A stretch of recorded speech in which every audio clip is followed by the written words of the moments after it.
Ladies and gentlemen, welcome to the post-game show. We're here after the Pies run out eventual winners 109 to 78, 29 scoring shots to 18. And I never thought I'd be saying that we are looking at one of the best 1-2 punches in Nick Dacos and Ned Long in the midfield. Monster game. Guys, get in. Link is in the chat if you want to jump in and have a word. But I just want to kick things off by saying between Ned Long and Nick Dacos, 63 disposals, 32 contested possessions, 18 clearances, 17 score involvements, and one contested mark between the two. You can have a guess who that contested mark went to, right? Jump on in. We'll start off with the great man, Kev. Anthony, how are you, mate? Good to see your beautiful face. How have you been? Yeah, good, mate. Very good. Wasn't well on Monday, but I'm feeling a lot better than what I was. I'm sure you'll be feeling even better after that game, right? Yeah, 2 points at quarter time. Felt like we were in control throughout throughout the game. It didn't feel like it threatened to be a Sydney comeback. One thing I liked was that we kept going. We didn't stop and let Sydney come back.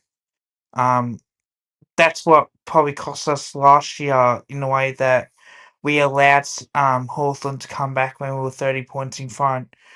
When Sydney got a go, we responded straight away. So that's, for me, I think it's very important that we kick the next couple of goals, so therefore it doesn't give Sydney any chances of trying to make a comeback.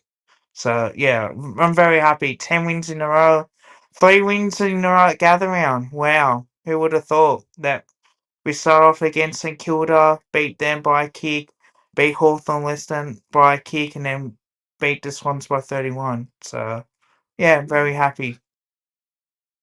I think that's the most rewarding thing from tonight, Kev, is looking back at games last year.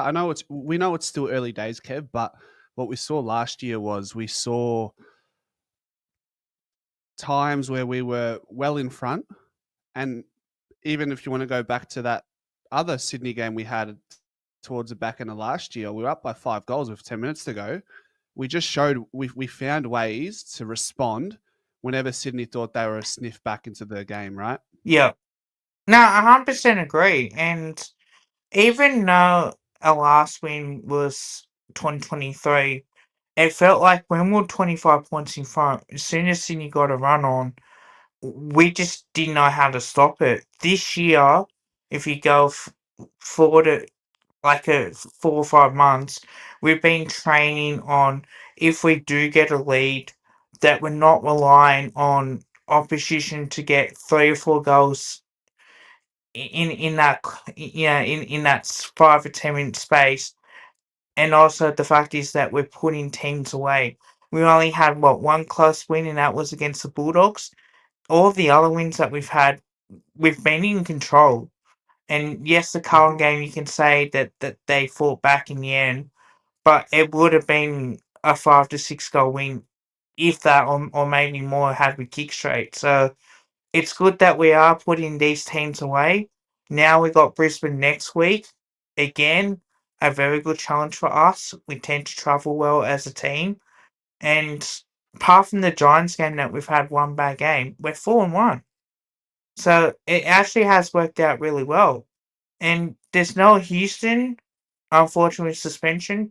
There's no DeGarry, no Lucky Schultz. But we had no problems tonight. It felt like that the mix that we had out there with Ned Long, who I'd say did really well today, I thought, as well as Nick Dacos and a few others. I think that's a really good setup. Now, if DeGarry comes in, you probably say that Ed Allen comes out, or maybe Sullivan comes out. But apart from tonight, like, that would be the only change that I would make, really, if DeGoey does come back in. So I'll challenge I you, don't Kev. know. Yep. I'll challenge you. Name me a player who had a bad game tonight. No one. I can't name anyone. How Ed good's that? Allen came on late in the last quarter, but apart from that, I think that we used this up to our advantage. So, yeah, Oh, I mean, and yeah. We were able to give Elliot a little bit of respite. yeah, 200 games. Wow. The injuries Next that week, he huh? copped. Yeah, Yeah, some really good signs, mate. Some really good signs. But Kev, we're gonna keep it rolling. Thank you for joining us, and we'll see you probably.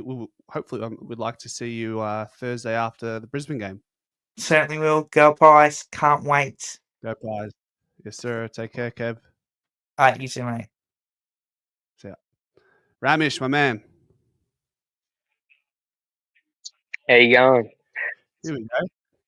Feeling very Oh, good. Feeling how very good. how good, Yeah, comprehensive. yeah, yeah. I reckon it was all in your pre-game setup. The food, the drink, the couch. Beauty, beauty. What are your overall thoughts? Ah, we just looked sharp, super sharp from the start. Like commentators mentioned it. I guess it's their job, but they opened us up a lot in the first, I don't know, 20 minutes of that first quarter. I was like, oh, they were scoring at will from the back half, but I think whether it was the chat to McRae, they knew what they needed to do. Like they knew before the game what they needed to do, and I guess they did it. Like from late first quarter to all the way through, they just closed off the corridor and hit our straps. I think the experts on the panel tonight highlighted that very clearly. That we just, like you said, in the first 20 minutes, it was like, oh, here we go. Like this is Sydney at their best. Like they're just piecing us apart through the corridor, going from end to end quite easily, and then we just completely shut that down. And like I said, to the expert panel's credit, they highlighted that very well. Yeah, I mean, like defensively, that was significantly my biggest concern. Like I've been talking to a few mates about it. I was like, if Collingwood can keep it like tight enough defensively, then they're going to be able to be in games. Because I think last year we got like pretty torched defensively, and now they look good like structurally. Like the Frampton was unreal, mind you. Like I was in your pocket. We couldn't rely on him for the start of the year, but he's obviously put in the hard yards. And whether that is just purely to just that he's the bloke. I thought like if it wasn't going to be Darcy Moore, who was it going to be? And he might be the answer. It's 2 games. It's 2 games against Charlie and Sydney were pretty like forward line. Big forwards aren't their strong suit, so it's not 100% conclusive yet. But he did his job like incredibly well. And the question you asked, Kev, who played bad? It's a hard question to ask, a hard question to answer.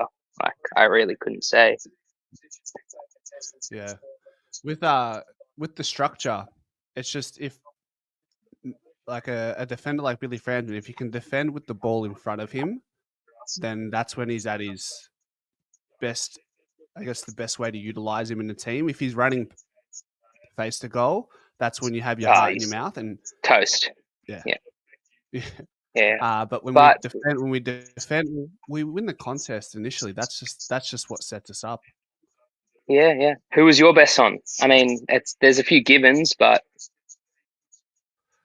Well, Ned Long for me, but then you can yeah, throw he in was. DC. James H. Yeah, That James Jordan tag, that was good. He kept Nick Dacos quiet. yeah. Yeah, no, it did nothing. I mean, Nick, to be 100% fair, if we're looking with two eyes, not the one, Nick probably wasn't as damaging forward of the ball as what he could have been.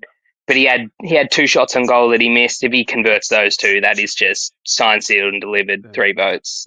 So. Yeah, he towed him. Let's be honest.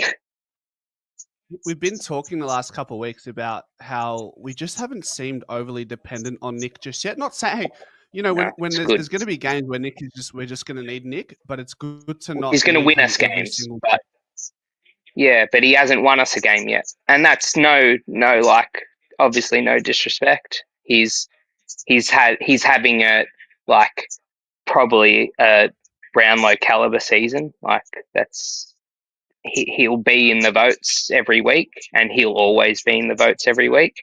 But if he didn't have 36 and kick 2 last year, we were on the back foot. And I guess I remember a few weeks ago I was listening to SEN and they had, I think, Hoyne, is that his name? The champion data bloke? Daniel He Hoyne. was he was talking about how much Ned Long frees up Dacos. And it was a 1-game sample size, which you couldn't really go off, but we're starting to see, I guess, the fruits of that. And it seems just factual. You don't want Nick at the bottom of a pack every contest. You can't. That's not where he belongs. He needs to be getting his legs through it and on the outside. And yeah, it's nice to have that young, out from the clouds mid. They're always so exciting to watch plays because he's come, as far as I'm concerned, he was not in our best 23. I guess when you're looking from outside the club, he wasn't that guy, but he's just doing his business. And the detractions on his game are there. He's a hack. He's kicking. He just hacks it out the pack. But he's not the bloke that is. He's playing the Tom Mitchell role.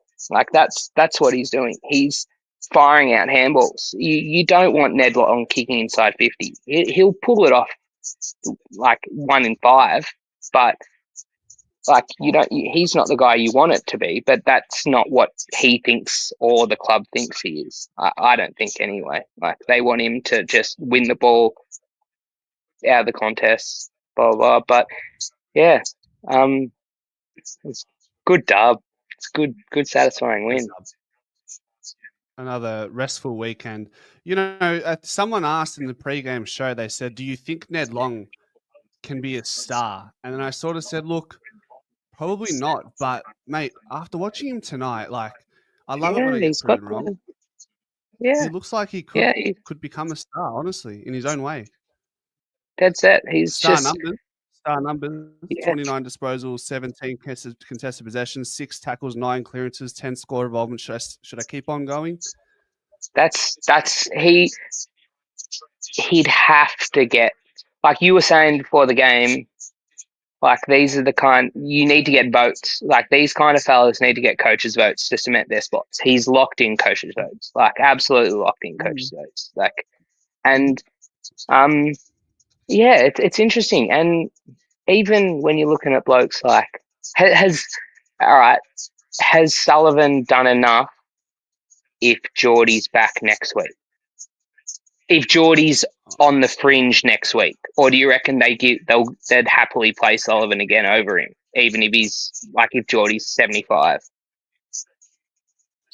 Well, Fly's mantra is fit to perform, not fit to play. Yeah, so if he's 75%, I can guarantee you Lockie Sullivan will be playing. Yeah, true.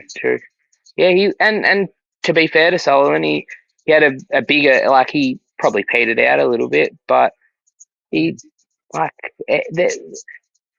everyone did their role. Q looks like he's happily adopted lockdown defender role.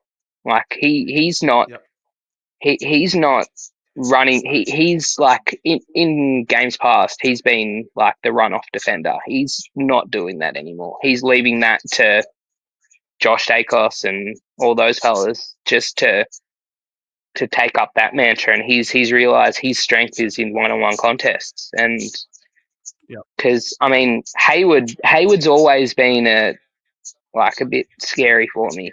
He's always kicked important goals, and he's a sniper as well. He doesn't miss, so you can't give him opportunities, and we didn't give him those opportunities. So, but yeah, it was this is how we're going to win games this year. Team footy. Like you could have 3 or 4 best ons. There's no definitive standout. Darcy Cameron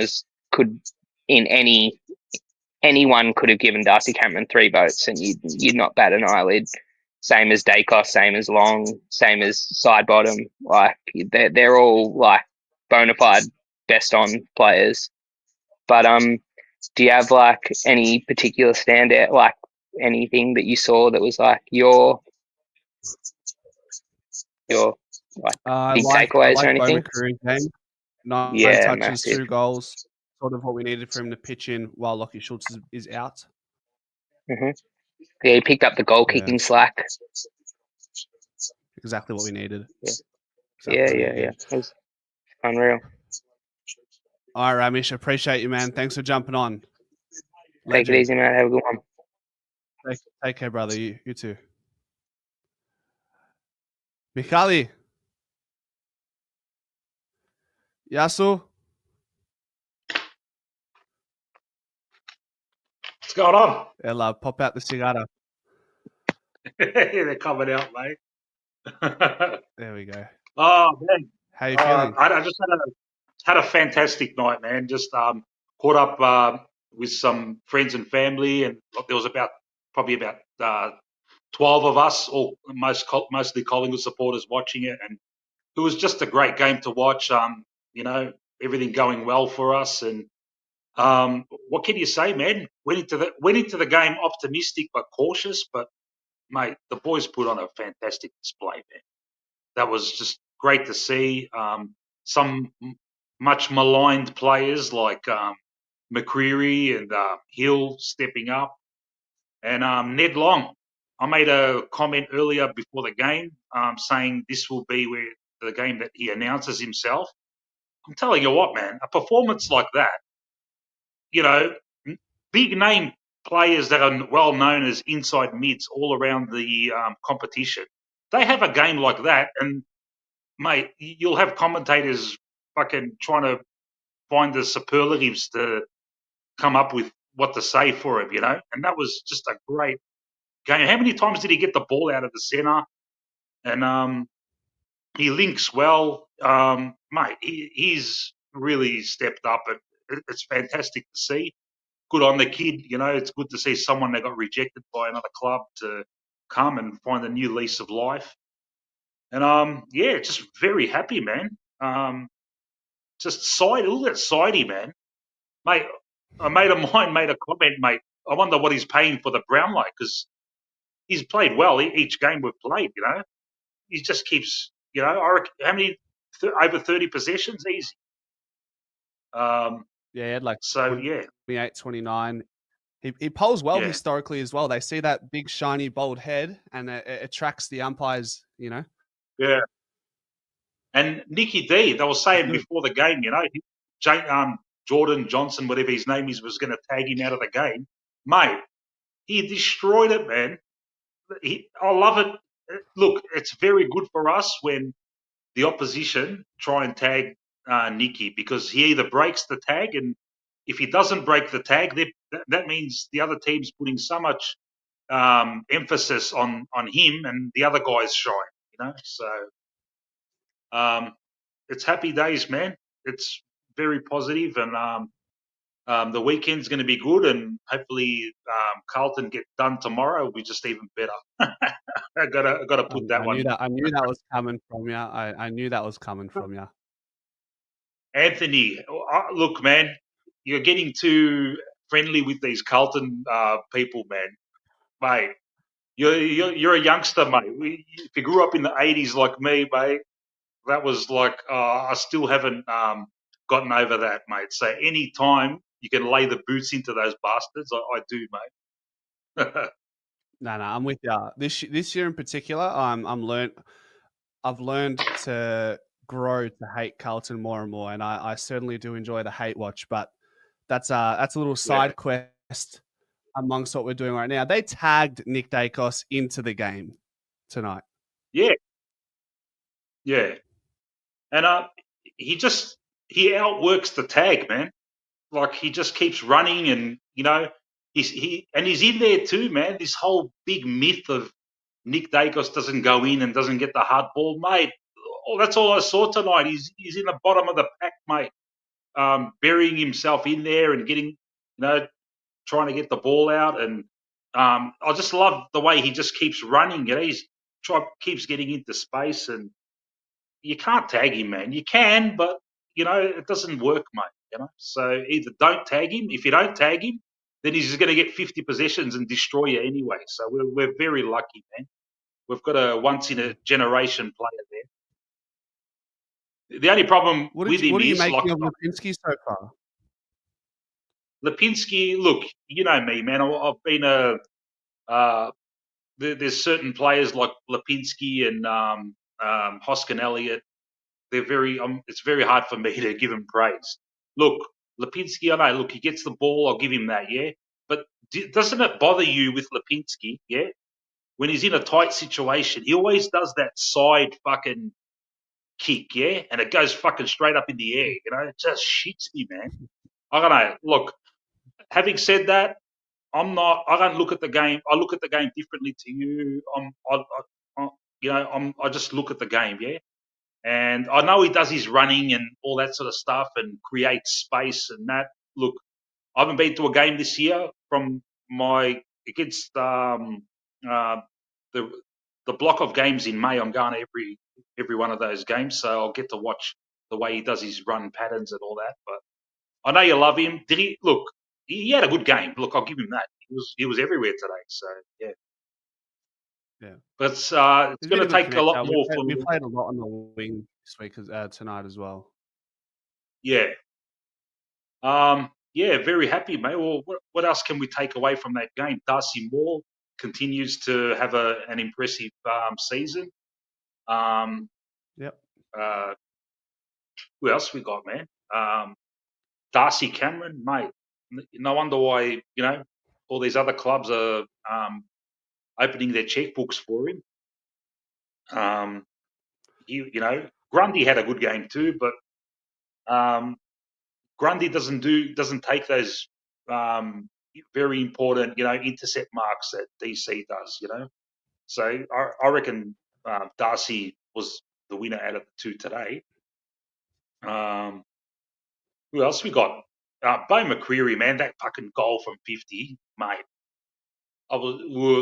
Mate, in unison, we all jumped up because I've been waiting for something like that from Bo, for ages. Just a nice long fucking 60-meter fucking goal, and he did it.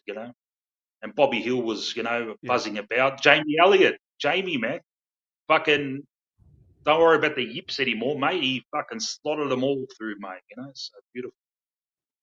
The forward line. We were 17th for goal kicking accuracy going into tonight, and we definitely rectified that from set shots 16-13 total to 12-6. They were pretty accurate themselves, but we responded at the right time. What was most pleasing for me, Mick, I don't know if you noticed, but that last quarter, they still couldn't breathe when the ball was in dispute. We just, every time they had an opportunity to win the ball or move the ball, we were right on them.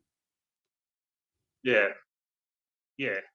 And it gives me some a lot more optimism for next week, man. Because if we can beat this Sydney team, which is considered like one of the upper echelon teams, mate, we can trouble Brisbane. Brisbane, yeah. And having said that, like you look at Sydney's team on paper, maybe I don't watch a lot of the other games. But I looked at their team on paper before the game. I was saying to my mate, man, we should fucking. I don't know any of these players, man. And maybe it's because they're in Sydney, they're not known. And I looked at their forward line. I go, who's going to fucking kill us, mate? No one, man. And that's how it worked out, man. They weren't like when they were bombing it long into their forward line. I was always confident that Darcy or Howie or my boy fucking Frampton, who you should be loving by now, Anthony. Come on, mate. He's come good, man. He's a rock in defence, mate, Hey, the Framps. I love him. he's been very impressive. Very impressive. I have no negative feedback towards him. He does a good job, man. You just got to accept, at least today he didn't do any stupid clangers. He didn't try and be, he wasn't trying to be Lockie Whitfield today. He was just, he did his job. Lockie Whitfield. Yeah, very, very happy. Oh, what else, mate? Very happy, very happy. It's a happy camp, mate. It's a happy camp. It's nice. We're winning games convincingly. Like, we just want to quickly look at our percentage. Where are we at? One moment. Here we go. 127% percentage. Yeah, we're definitely stacking up as a really solid defensive team. It's just funny how it starts in the middle, and then when you defend in your forward half, it's a lot easier to defend as a back six. So that's how we're thriving. Yeah, and I reckon we went a few years there where I don't know. It just seemed we could not get the ball out of the centre, man, in these centre bounces. There'd be games where fucking over and over again the opposition would get them out. What comes to memories against Essendon, Stringer doing it like fucking 3 or 4 times in a row. And you look at someone like Ned Long, a big body, yeah, just in there, and he gets it out. And yeah, just really happy for that acquisition. He's really come good. Do you remember the corresponding fixture against Sydney late last year? What happened in that last quarter, where their goals came from? Do you remember by any chance? Yeah, it was Heaney just fucking went nuts. Yeah, I remember that. Yeah. Just all from the middle. And they couldn't do that tonight. Yeah. Happy days, mate, for the Pies. Good to see, man. Can't wipe that smile off your face, mate. There hasn't been a lot of feel-good stories since we started the channel last year, so it's good to see a smile on your face tonight, mate. Yeah, and even like I was just saying to my mate, like last year, man, we had so many injuries. I hate using that as an excuse. McStay and Checkers never got to play each other with in the same forward line together, and look, we can afford to have 2 of our forwards go down, have a shit game, and because the others are going to step up. Membry, did his job today, took a nice mark, kicked well, linked up well. So yeah, and happy days. And look, one of them goes down, and we can see an exciting youngster called Charlie West come in. Hopefully, and if not, if we need someone taller, Big Meso, So the depth is there too. That's a good thing, we needed players in. We got them in. Sullivan did a job, Hoskin Elliott played well, yeah. So, who do you drop for the goalie? The obvious one would be Allen. Allen will probably go out for the goalie. But who goes sub next week? That's a good problem to have. That's it. That's the bottom line. Mick, we'll keep it rolling. I appreciate you jumping on as always, and we'll see you for Easter Thursday. No worries, man. You have a good one, all right? All right. Thanks, man. Take care. Later. See ya. Oh, Kynan, I like the green screen. Wow. That's almost as good looking as your face, mate. Thank you. No, but we're getting that off but yes. Oh, that is a good feeling. That was a great feeling, actually. Bro, what did I say? Bush Ranger Ned. I said this before Fly's thing. He needs to not be the sub, and look what he does. Oh God, I don't think. Yeah, no, that's just mwah. That was perfection. Loved every second of it. Tim Membry, what a guy! What a guy! Yeah, Can we get a round of applause for Tim Membry? What a he's a man. pickup! What an actual pickup! Oh, checkers, Perryman? bro. I rated Perryman's performance. I think he did good. Very good pressure in the back half. Ed Allen, I still think he has a ways to go. I reckon. When he came on as the sub, didn't see a lot of him. It was hard to tell, but just for that 15-ish minutes he was on, he still looked a little rough around the edges. Usually when you're subbed on, you're supposed to be That's raring okay, to isn't go. it? With where we're at right now, it's all right. Oh yeah. We We'll got live with too it. many subs. It's Yeah. we got too many good players that can be subs. That's fine. Yeah. But bro, Ned Long, Jesus Christ, it's just he's hard not to talk about. That performance was. Can you do me a favor? Yes. I'm kindly asking you. Next time you Mhm. jump on fan cams, I want a Ned Long Mhm. poster hanging off the wall behind you. Up here? Or Lockie Schultz. Lockie Schultz, I know Lockie Schultz is your guy, so you can do that too. I'll order one. I'll get it. I'll get it. Done. I'll get it chucked up on the wall, just in the background here. Done. Done. Beauty. Or I could get two, both Ned Long and Lockie Schultz. Whoa. Well, I've man. got room. I've got room here in the middle, so Put Lockie maybe Schultz. I'll Done do deal. Done deal. You reckon? Yeah, you put Schultz Hey. right in the middle. Nah, bro. I'm lost for words. There's nothing to complain about. Actually, there's nothing to complain about. That was probably one of the most flawless games I've watched us in the past few years. Yeah. Besides a few turnovers Last 2 here or weeks there, have sort but of been like even Carlton. Like, yeah, the first half was kind of a bore fest, but after the game was iced in that third quarter, you can almost walk away from it and say, yeah, there wasn't really a whole lot that I didn't like in that game. bro, how good's Steel Side Bottom? How good is it? How good is he? He's just ever since he's been put in the middle, he's looked faster, quicker, more accurate, more lively, more fluid. Seems to be more aware. He just looks like he's in his element. I don't know what it is about the center, but it's turned him from a 34-year-old to a 22-year-old.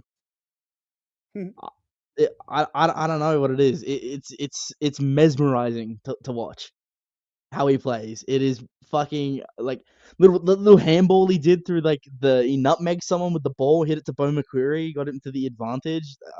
Like there's that type of shit you can't fake. Like you have to think in the spur of the moment to do that. You watch around the league. Still side bottom, you think he hacks the ball out of the contest a lot, but he's actually hacking the ball out to a player that he has seen in his peripheries. Yeah, it's crazy. It's like, I mean, I was gonna say it's like Pendlebury having a baby, and that was still side bottom, but like they're one in the same, man. They're one in the same. Like they just can't do any wrongs. Pendlebury's starting to look like he's a little slow. He's looking a little slow out there. I can't lie. Hey, careful. I'm not saying it was bad. I'm just saying he looks physically slower. That's all. Sometimes you need to slow the play down. Hey, it's the truth. Sometimes rushing the ball doesn't help anyone. Slowing it down. It's good. Nah, he's a good Just man. He's a good man. Me and Pendles, we're good mates, okay? Careful. We're close. We're bros. Man, I don't know who's gonna come out next week. Probably Sullivan, but even then, Sullivan played super well. Like, who comes out for Geordie? Does Geordie come back in? Like it's You know what? it's I've hard. got an idea. Hmm? We field 24 players because we can't drop any of those guys. Should be right. Just dress one up as the umpire. Should be good. They won't notice. Man, like genuinely, who comes out for Lockie Schultz and who comes out for Geordie? Genuinely. It's a problem we can certainly discuss over the next coming days. It's going to be a strong talking point. But like Mick said before, it's just a great problem to It's have. a good problem to have. Yeah, exactly. Bro, Darcy Cameron, what a pickup. What a pickup we got. He somehow, arguably in my opinion, has turned into one of the best ruckmans in the league. Hey, And I will stand by that. he's our Nathan Murphy replacement. He's in the back line that often intercepting the ball. He's our Nathan Murphy replacement. That's and he doesn't even play in the back line. That's the best part. He doesn't even play in the back line. He's one of the best kicks for goal anyway. He's one of the best intercept markers. He's one of the best ruckmans. What can't he do? Tell me, what can't he do? He's the best. He's the best. Yeah. I mean, like Mick was saying just before, Grundy played good, but he didn't have the impact that Darcy Cameron did. No. DC was able to string it together for the whole game. I feel like Grundy was in and out in the second half. Now, McStay. I have a problem with him. No. There's only one problem I have with him. Nothing This major. is your last take. This is your last take, Kynan. He makes some interesting decisions when kicking the ball. Some very questionable decisions at times. No, I'm not having it. I'm not having it, bro. He kicked into the middle and turned the ball over. What? He was good, man. Hey, I didn't say all the time. I said he makes some sometimes. 9 touches, 2 contested marks, 1 goal, 5 score involvements, 2 goal assists. Come on, get off it. Nah. I'm sticking to it. He makes interesting. He turns the ball. There's a reason he's named Daniel McSpray. Sometimes he likes to spray the ball a bit. Mate, you're gonna turn the comment section on you, mate. After you had some good takes, I feel the fire. Yourself. I feel the fires. We need people like you, I guess. Yes, we do. Farming engagement. That's my thing. Kynan, I gotta protect you, brother. I gotta keep it rolling. McSpray. Let me at him. Easy out today. I'll see you next week. Mate, take care. Watch out, comment section. See you, mate. All right. Al, my man, my Carnegie brother. Yes, mate. First thing, I'm good, mate. How are you? Good. Good win. One disappointing thing. Hoskin Elliott. The fluoro boots, mate. The fluoro boots. Mate. Come on, Jack Crystal's wearing them as well. The game's gone. He's wearing fluoro boots. Nah, honestly though. Solid performance. One thing I'll say is when I was talking about last year, it was the same instance when, we had Sydney 4 goals up. And there were times where I was thinking, we're not putting them away. And I think sometimes we lack that killer instinct. We could have won that game by 60 points. If it weren't for there was some kicks, there were opportunities as well. McStay kick in the middle, shouldn't have gone in the middle, and that was a turnover. There were times there where there's times in the game where you can just put them away, and they didn't really take it. But look, a win's a win. Ned Long, honestly, what a pickup mid-season. And he's young. What's that? And he's young. Yeah, he's young as well. He's a young boy. it's actually good, because Pendle's getting on, Sidey getting on, but he's still, he's playing like he's, back in 2010 or 2011. He's just too clean. 2018. He's like, 2018. Like he's just so clean. Like far out. It's so good to see. Like it's just so good to see people stand up when, like, especially him. He was criticized last year, and I criticized him. I was thinking, like, is this like, is he running out of legs? But like, it seems like he's had a good preseason and he's found his role, like found his niche in this team. Like it was just so clean, and he's been clean like the whole season pretty much. I know it's only been 5 games, and having those 3 forwards up there as well. I've never seen us have like 3 tall forwards in a forward line ever. So Yeah. we're cooking. Between Myercheck, Membry, and McStay tonight, 6 contested marks, 2 to each of them. And just when you need that bailout kick long down the line or to the goal square, you just saw one. You knew one of these guys were going to pop up. And the good thing is, they're not getting in the way of each other. No, they're not. I think they work in tangent with each other. Like I think they said on Fox Footy, if it's Myercheck, I think Myercheck does well at like sort of, it's like witchcraft in a way, like blocking the defender from going up, and then one player goes up. I think you saw Myercheck went up there because McStay was sort of playing that role where he was in the contest, but also sort of knew, okay, I've got a man on me. Let's see who comes in. Myercheck comes in. I think they all just like work well. Even Membry as well. Membry was solid tonight again. Happy for him as well. Happy for Elliott as well. Sometimes he lacks confidence in front of goal.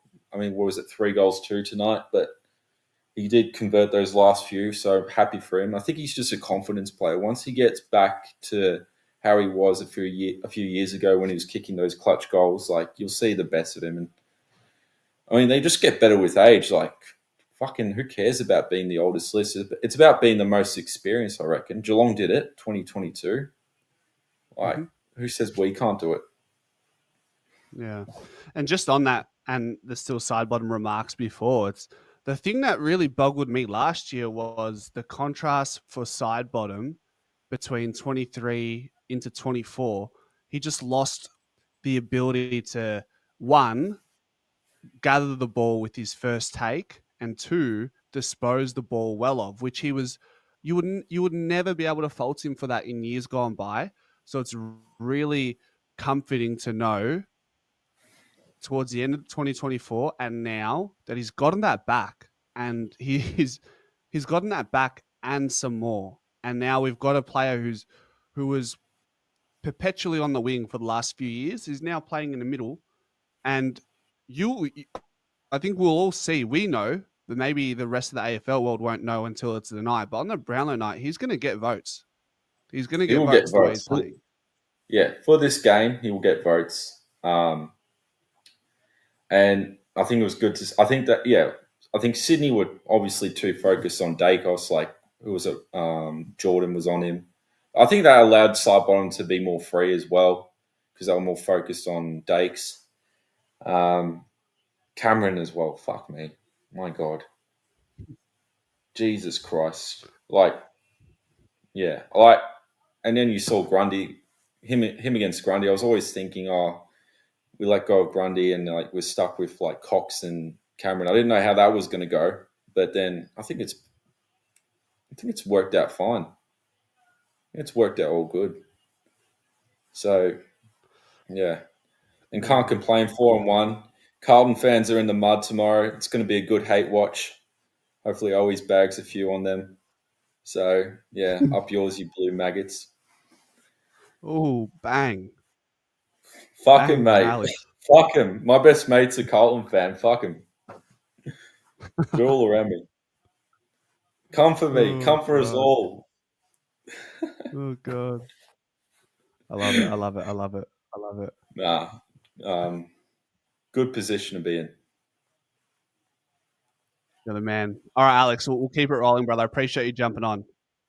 Cheers, bro. Have a good one. Go Pies. See you, bro. Benny. Hello. I Man, see that was a you've been having great game. You've been having a good laugh in the backstage. I seen. I know. I was thinking like calling was it Kynan, like Kynan Corns or something like that. Was some of his damn mixtape call. It was pretty funny. He's a But funny one, isn't he? that was a great game. Ned Long established himself as a starting 23 player. Jamie Elliott, great. It was pleasing because last week they were sort of questioning Bobby Hill, McQuarrie, and like to see them get 2 and 3 goals respectively, like it was really pleasing to see, and like pleasing that Bobby got the first one. It was like they got him up and about. And it's like, oh, he's on for a good one tonight. So really pleasing about that, and also pleasing that like the first quarter, Sydney did get out to a bit of a lead and sort of okay, how's this going to go? And then they sort of fought their way back and sort of adapted to how Sydney were playing throughout the game. They were aware that they used the corridor and like making sure that like we're blocking off the corridor. They have to go around the field. So that was really pleasing too. Pretty sure like Mick Malthouse really adopted that game and turned our game into this hugging the boundary side. So for me, that took me by surprise. But I suppose it was just a way to mitigate the turnover. And if you remember Ben last year, and Sydney did this very well all year last year, but against us in that first round one, we just turned the ball over in the corridor and in our defensive half that many times. I feel like Fly just wanted to avoid that this time round. You're just learning from your mistakes. I mean, that's all you can do. The first game of the year against the Giants, that was horrible. Like from the little bit I saw, but like just to see that we've evolved from that, and like it's really good. It's really, really good. So Brisbane will be a tougher test. We all know that. If we can beat them, great. If we could just put up a good fight against them, then I'd be pleased with that either way. But yeah, it was a really great performance. Like, fantastic. Do you have us as a top 4 side now after that? Pardon? Did you have Collingwood as a top 4 side before this game? And what are your feelings towards that after this game? Oh, like in the season prediction or something? Well, I suppose like for me, before this game, I had us top 6. But now after this game, they've shown me that they could very well be a top 4 side, Collingwood.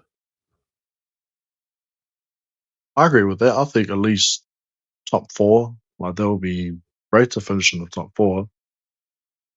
But I think just like making finals would like any team would be scared of us if we make finals. I would say that.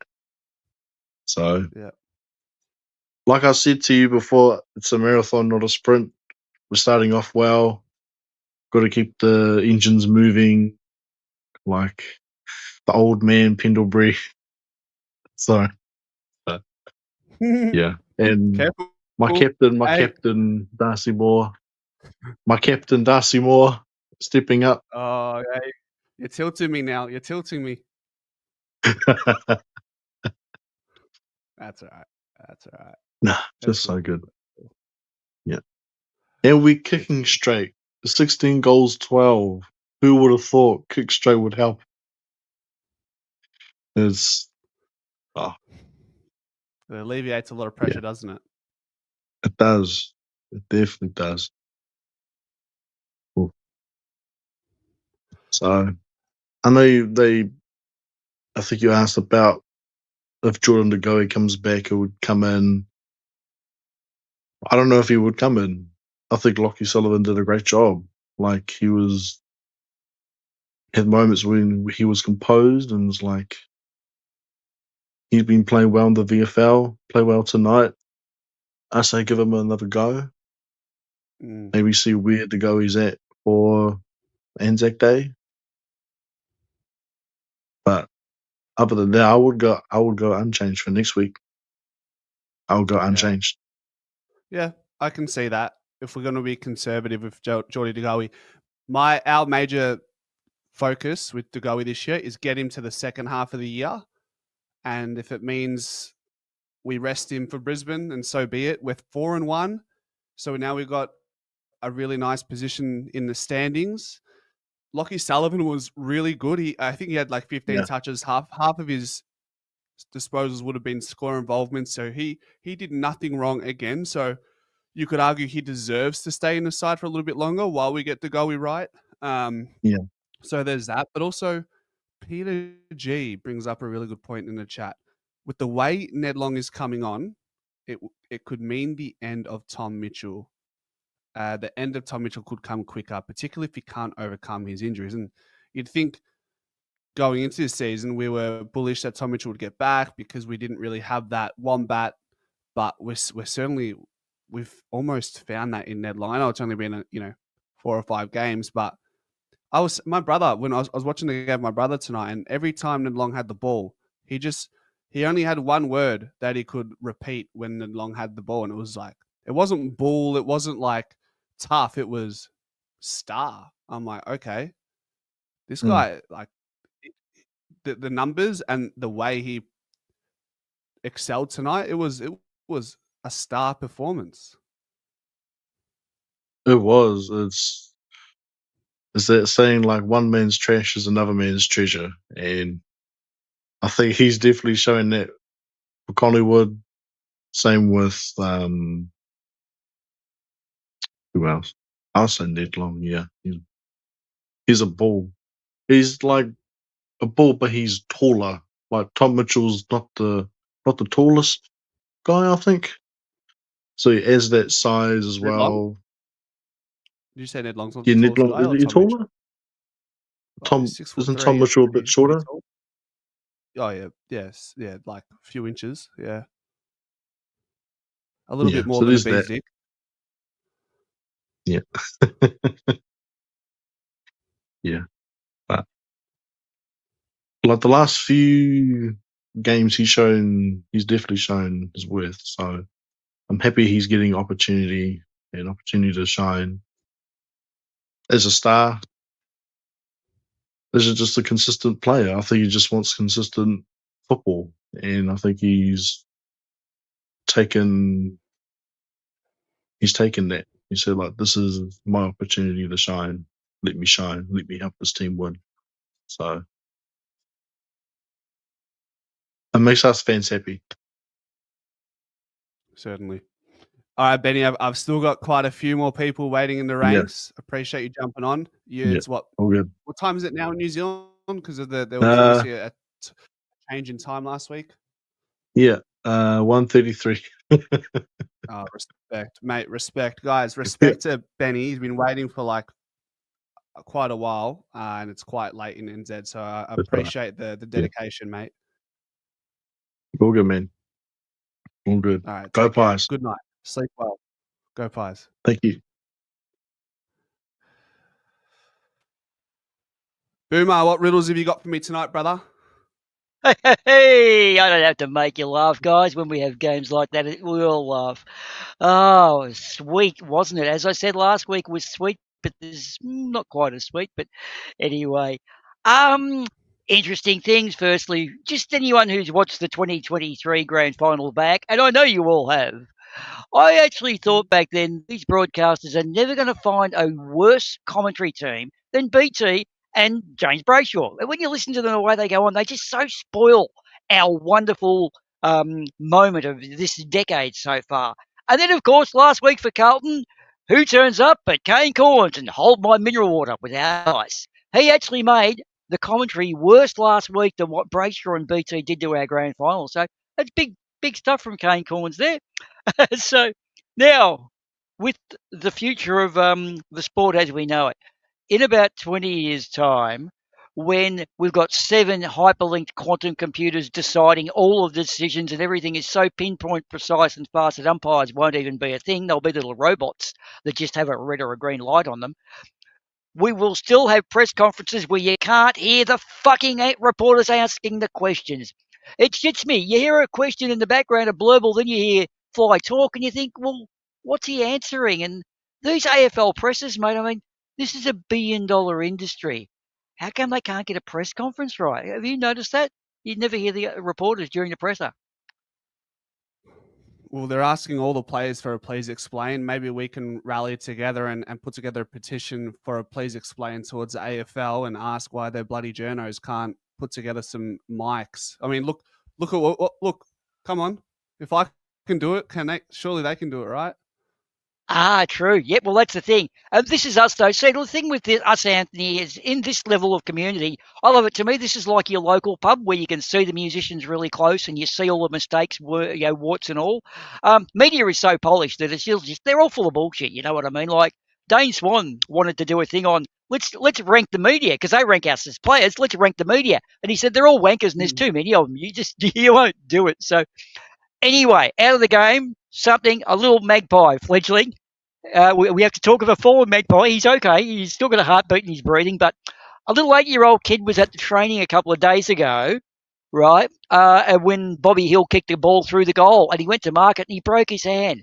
And he's a Collingwood member and he didn't get to the game tonight because of his broken hand. So hopefully Bobby will be able to turn up. And he's going back to Melbourne without seeing the game. He had to watch the Children's Hospital in Adelaide with a broken hand from Bobby Hill. So Bobby kicked a goal, but it took him out of the game. So for all those people that are going to whinge about McStay and all those guys not being able to play properly, just think of this poor kid. He's suffered. He hasn't even fired a shot, and he's actually broken a hand on a Bobby Hill goal. So that was a good bit of news there. True story. Yeah. True story. Yep. So hopefully In Bobby the game will. or at training? No. There was a training session a couple of days ago. And he went to mark the ball. Yep. He broke his hand taking the mark from a Bobby Hill goal that came across and landed. He tried to get the mark on the other kids, and so obviously he's on his way back to Melbourne tomorrow, the poor little bugger. So yeah, shout out to our little magpie fledgling. But you got plenty of more games, and you probably got plenty more disappointments. But now the game tonight. I think a real hinging point.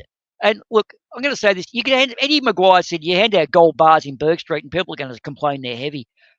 Tonight's one of the watershed moments because to me it was a bit nervy. Like, we don't know the Swans with their plan. Are they going to be – they're all desperate go-hards and unpredictable. They might give it to us. I think when Dan McStay kicked that goal to make us 4-3, that was that shot at goal where it was like, are we going to get this one? You know, we've all got our anxiety attack happening when we're going back for a set shot. What made us 4-3 instead of 3-4, where McStay kicked that goal, then we started getting the momentum. And I think that was probably crucial because we ended up, 16-12, 16-13 was our total score, I think. Is that right? Yeah, correct. Yeah. Spot on. So we start getting those first couple of early shots through. It's going to be all right. Now, I felt we were going to suffer more from the stars we had lost than what they had from their stars, but they were missing 5 or 6. But I thought us losing Geordie, Lockie Schultz, and and Houston, I thought that's going to have more of an effect on our game style than it is with Sydney missing Papley and all that, because they always seem to have another one. But the Collingwood Hydra stepped up. Tonight I heard Membry on a long lead. McStay rucking in while DC was having a rest, and so on. DC taking marks in the back line, the intercept marks, all really good stuff. Bo seemingly knows what he's doing now. Lockie's not there, so were they overlapping each other's games a little bit? Do you know what I mean? Where you overlap and you don't know. What are other examples? Frampton, as long as he doesn't be too flashy and try to be a smart ass and just does his job of tagging a player, he'll be good. And still side bottom, I've got to say we all were, let's say about 3/4 of the way through last year, we might have been chopping his arms and legs off and donating his organs to the opposition. And we were sending him off to the dog food factory, and then he turned into this tagger. And Steele's been hasn't he been getting so good? And when Steelo goes quiet, Pendles pops up. And when Pendles goes quiet, Ned Long pops up. We're the Hydra. We are, as I said last week, the Collingwood whack-a-mole game. We fucked them over. We did them. Grundy and Heaney really hammered us well, but we saw them off. That Grundy bloke looks all right. I wonder if we could sign him up. I wonder how he'd go with us. But yeah, anyway, so all in all, mate, 4-1. That's 4 on the trot. Next week we've got Brisbane. There's another big test. Hopefully Darcy Moore. Shout out to Darcy for those 2 goal assists to St Kilda to Swans early in the game. Nice work there, buddy. But we won't. Yeah, there's a couple of handball turnovers, and who else? IQ didn't he butcher it a couple of times? But they're funny. They butchered it a few times, but they got it right. A lot more. So that was cool. I think the way we steamrolled them, I was concerned about us not, when we got them on down, we don't crush their throat. But tonight, I think we actually went on with the job, settled in, checked it out, sussed the opposition, hacked off their weaknesses, saw off their superstars, and our younger guys. It's your worst 6 that win you your flag, your lower 6. And I've got to say, I'm starting to see shades of 2023 again. Would you agree, Ant? In which way would you, when you mention 2023? There's many things that come to mind. What are you implying? The way we've got a certain, everyone's seemingly knowing their job now on the field. They're not, if they're overlapping, they know when to overlap and when not. Who's not going to overlap? We're not going for marks together. I'm noticing Darcy Moore is going to long handballs a bit more, and he's not doing stupid things, and just that sort of stuff. Players know that, like Jeremy Howe says, for fuck's sake, guys, sort it out. That was 3-on-1. How did he mark that? That sort of, we're sorting it out. Everyone's knowing what the other guy's going to do. And Bo, I think Lockie Schultz Bo becomes at sea. He doesn't know if he's a centre player or an attacking forward, because Lockie Schultz is an attacking forward who kind of is a centre player, as is Billy. You know what I mean? So they all overlap a little bit. When you're rolling in, you see the other 2 peripherally. Do you go for it, or do you let Billy Elliott take the mark? And Bobby Hill overlaps Billy Elliott a little bit in the marking. They're both small players, run-on players who mark it. So they're an up and a down player.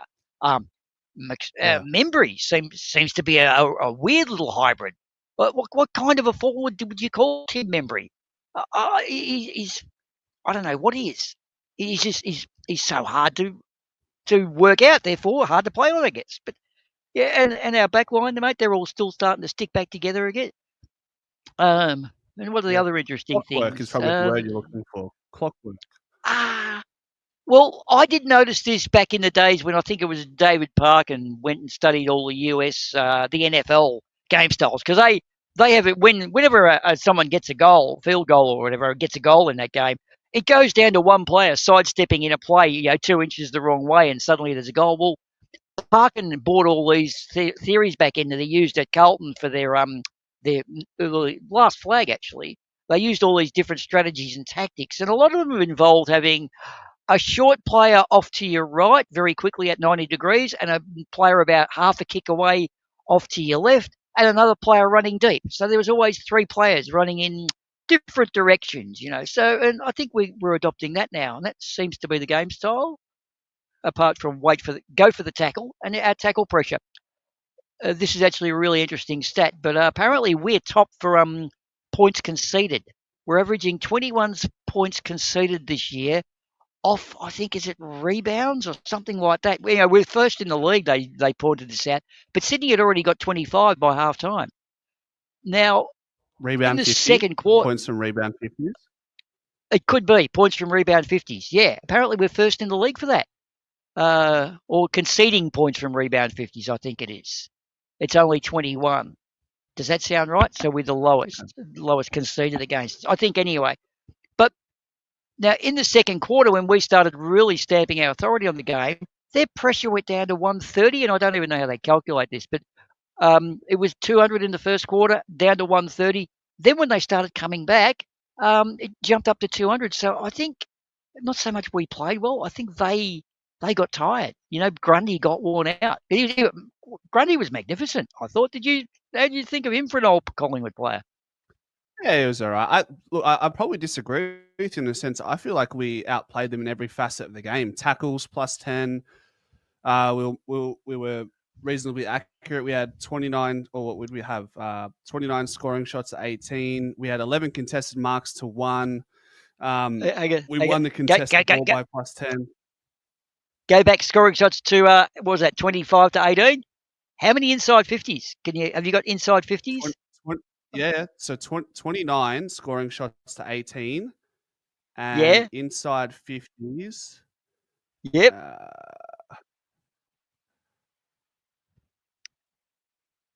I think you'll find Sydney won that. Where are you, bugger? I'm thinking 56 to 58 or something. So we were more efficient than them going inside 50 as well. We scored 52% of the time we went inside 50. So that's a massive number. Anything beyond 50 or 50% is like top 2 in the league. Yeah, so the efficiency inside 50 was phenomenal, fantastic for us, but they got it in more times. And I don't think we really took the foot off the accelerator. We didn't put the cue in the rack at all in this game. So they had one more inside 50 than us. Yeah, there you go. So they actually, but the result, I mean, we caned them. 31 points is actually a little flattering. Should have been 36 or maybe 40. But anyway, isn't that interesting though? They got it into their 50 as many times. So I mean, Heaney and Robotham and all their backline, some of those guys were a bit scary. It's just they couldn't convert. And there was at one point there, I think we got it inside 56 times for 5 goals won. I mean, that's just whoa, beautiful. That's the elite level. That's flag winning. So anyway, Brizzy coming up is our test, and then we have which is Jamie Elliott's 200th game. Did you say? Is that right? Next week. That's excellent. And then after that, it's Brisbane. Then after that will be Anzac Day, which is the day Anzac Day, where Jack Crisp equals the record. Therefore, Geelong, which I think is going to be our big tester, will be the day that Jack either has the record amount of games or he doesn't. He'll have it by the Geelong game. So he breaks the record. He equals the record on Anzac Day. And I watched Geelong last week, and they're pretty slick. I've got a feeling we're going to meet them in the finals for a big one. It's going to be a good game, us against Geelong. So that's probably going to be one for us to really like. I'm thinking now, but right now you couldn't really ask for much better. Series without playing Geelong? Yeah, of course. I got to say, for me, one of my great moments in final series was that Lee Brown goal in the 2010. Was a preliminary where he kicked it from the point of the square. So he's outside the 50-metre line. It pitched on. This is the centre square. He kicked it, and it pitched on the corner of the goal square, pitched virtually at right angles left, and then to the right and went through the goals. Like, it just shouldn't have happened. As soon as I saw that goal in 2010, I thought, we've got this flag.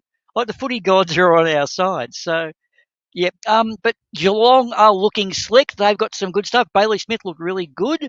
But then, here's my big prediction. I got a feeling if West Coast and Carlton tomorrow, I mean, the good thing about that game is one of them's going to lose. Yeah. But if Carlton fall over to West Coast, I reckon Vossi's going to be booking tickets for the Snow. And Simon Goodwin might actually join him too. I got a feeling they're both going to be up at ski chalets before the season's out. And I think one of the Scots might actually depart too. I don't know which one, but so West Coast and Carlton tomorrow is going to be interesting. Are we all quietly rooting for West Coast or not? It's a tricky one, isn't it? Apparently, everyone's had their hand in a save for Carlton tonight. But look, at the end of the day, they're in the shitter, but we're not quite. We're quite on the contrary. So that's where we're at. Yeah. Oh, dude, 4-1. I mean, well, it would have been great to have. We're going to get rid of ground zero next year anyway. We don't want to be part of it, but where we are, I think we're edging into the season really well. But as you know, we all like to talk about selection. Nothing dictates your selection more than injuries. I mean, you never really get the choice. I'll just go back to a little time about when we still had Brodie Grundy playing for us. About round 4 or 5, Fly had a meeting with Nathan Cox where he said to him, I'm going to be going for you. You're probably not going to play another game for us, I think was the upshot of the meeting. Since then, Grundy got injured and then delisted. Mason Cox has gone on to play quite a lot of games. Fly said to him, "You're probably not going to get another game." So it goes to show he then came in, he's played a few games. And also, back in 2023, Josh Fraser runs a handball clinic every training day, as in every proper seniors team training day. You can turn up; it's optional. Turn up at 6:30 a.m. and you do handball training, and it's mainly a thing for rehabbing players and a social aspect, and anyone who wants to talk with players and do whatever. Well, the one player who turned up to every single one during that year was, believe it or not, Jordan De Goey. The much maligned man with bad attitude was actually one of the most dedicated in our 2023 year. So I hope Jordan comes good, I but I've haven't got a heard that feeling. story. Oh, okay. Well, he did that in 2023, but anyway, that's that one I think I got from Mason Cox's podcast. But yeah, sorry, I just lost what I was going to say there. Okay, yeah, but anyway, Jordan, I've got a feeling there's more to this than meets the eye, and I'm starting to get very scared. I'm really hope he's not turning into Tom Mitchell. So yeah, but the JD, it's a worry, mate. He is getting old, and it happened to Vossi, I think, those sort of injuries, and once they happen, they happen. So anyway, mate, I'm hogging the airwaves. I'll let the others. You got people behind me, so hope you're all feeling quite good. You got any questions you want to shoot at me before I decide to disappear and let the others have their say?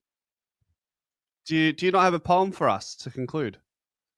Oh no, well I did that one last week, mate. That they don't just fall out of my ass like that. That took a little bit. I'll work on a different one. I don't Come on, have any mate. off the top of Come my on, head. pop up. Hey. Go get one from Chat GPT and come back, mate. Come on. No, well, look, last week was Carlton, and I kind of had, look, as I said, the Collingwood whack-a-mole game. That was the line in the poem I thought was it. So let's enjoy the game plan of this Collingwood whack-a-mole and enjoy this fucking season goal by fucking goal, because it's going to be a good one, guys. Cheers and peace out, peeps. Hope you, and go Pies. Go Pies, Boomer. Good man. Good man. Nick. Hey. Mate, how good was that win? Mate, you're still up and about, huh? Look at him. Yeah, exactly, man. Look, that game, the moment I remember Bobby Hill kicked that goal in the first quarter, the first person to score, I thought we had to take control and we had to maintain control. And we did that for, I think, after the first half of the first quarter. And then from there, we just maintained it. And for everyone who doubted us, who thought Collingwood can't play for 4 quarters or something like that, we kind of gave them the bird about it. And we kind of said, fuck you guys, we could do it. We can also do it. He's on. Yeah, there's the flip. There's the flip, like Harley, man. Get the birds out. I had a roommate who said, he doubted us. He was very strong and passionate about it. He said, there's no way Collingwood could even score 100. We scored 100 against Sydney. And Sydney was poised very strong in this game because they smashed North. And that was a bit of a concern, I thought. We lost Lucky Schultz. We lost also Jordan De Goey.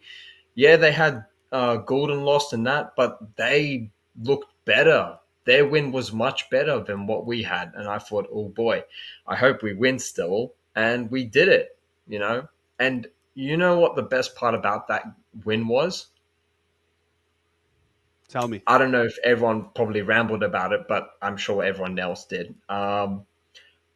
Everyone played almost like Nick Dacos. It was like looking at a bunch of Nick Dacoses, Interesting. Aside from that, Steel Bottom, I thought he was pretty terrible last year. This year, he stood up, really stood up. Pendles as well. I know some people might give him a bit of slack, because he plays a bit of a slow game. But sometimes that's what Collingwood needs. We need to slow the game down a little bit. We don't need to rush head in, because if we do rush the head in, we lose the game sometimes. And that's what we tried to do against Sydney. Not Sydney, it was GWS. We kind of panicked and we tried to play fast against them, and it wasn't working. In fact, it was working against us. So this game, we managed to control and dominate. Unlike the Geelong game, the Geelong game against Adelaide wasn't the most impressive game so far, but ours has been at least a really good one to watch. If you're a Collingwood fan, if you're not, probably not. Yeah. So you were concerned going into this game, would you say? Would you admit that? Okay, so coming into this game, I had two scenarios. Sydney beat us narrowly, but considering the narrative, and there's always a narrative to each year. 2023 Collingwood needed to win. Then 2024, Brisbane was the finalist in 2023, so they needed to win as well. And then this year, I felt like Collingwood needed to show that they were still strong. Now, I don't know who's still going to win the premiership. It's still early to say. But after that, I thought to my roommate, and he thought I was talking up my ass, and he's a Geelong Cat supporter. I said, we need to win at least 30 plus points. And exactly almost that happened. We won by 31 points? Something like that.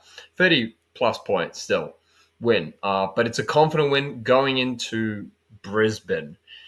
And Brisbane is going to be a tough game. But I think we still can get the job done because they are missing Joe Danaher because he's retired. So we do have that leg up. And then there may be like Starcevic, I think, out as well and so forth. But I would say we need to rest Schultz. We also need to rest maybe to go for one more time because I don't want to rush this. I don't want to be like Geelong. Yeah, I would agree. I think Lockie Sullivan showed some really good signs. And can you say someone deserves a spot when Jordan De Goey could potentially be waiting to jump back in?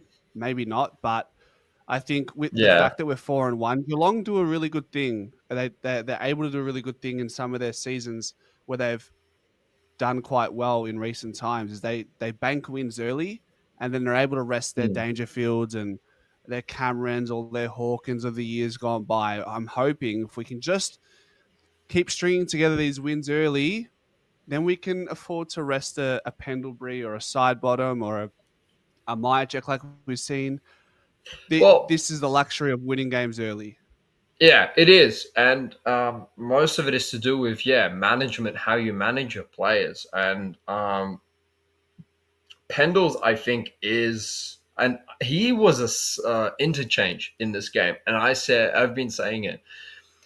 He needs to not stay as an interchange, but at least for most games. The guy is, look, he's around 40 years old. Plus, no disrespect. I love the guy. He's a great player as well. And when we need to slow the game down, he's excellent and amazing. And I think he gives us what we need. We still can play him as much as we can, like even 60% of the time on the field. But I think he needs to stay as interchange in some games. And he did in this one. As for who takes over if, say, De Goey, or is it, who was it you mentioned? Schultz, right? Or was it De Goey? Yeah. Well, I think Hoskin Elliott, I think Smoke LOC just mentioned it now. I think if anyone coming out next week for De Goey, I think it'll be Hoskin Elliott. Hoskin Elliott was also playing in the forward line. Did he play bad? No. Did he play great? No. Who played better? He or Sullivan? Look, it's Hoskin Elliott. He's not Nick Dacos. He's not Pendlebury, but he is Hoskin Elliott, which means he is not going to play great, but he's going to play just enough. And sometimes just enough is enough. And sometimes it is for the best because we don't want to be over-analyzed to the point where we are figured out and the team who we're playing next week will figure us out the next week. And I don't want that. So I'd rather have that sometimes. Maybe management, of course, plays into, how we come about this. But yeah, that's how I go about it. And I'm sure Nick, I don't think I've told you this. I've met Craig McRae earlier in Flemington when his horse was racing. And I told him, I told him, look, no matter what happens this year, I reckon we got your back. And he was such a sweet guy. And let me tell you this. And he told me with full confidence, we'll come in there strong. And he's been also echoing that this is a different team to what 2023 was. And I like the fact that he also doesn't recognize 2024, because 2024 was a bit of a stinker. And 2025 Pies look different. We look different, definitely. And we look strong so far. 4-1. For sure. 4-1, baby. 4-1, baby. 4-1. Hey, Mike, curious. Are you of South African descent? Your accent is fascinating. No. Actually, my background is my parents are Russian. Uh-huh. I was born in Sydney, and I grew up watching. Sorry.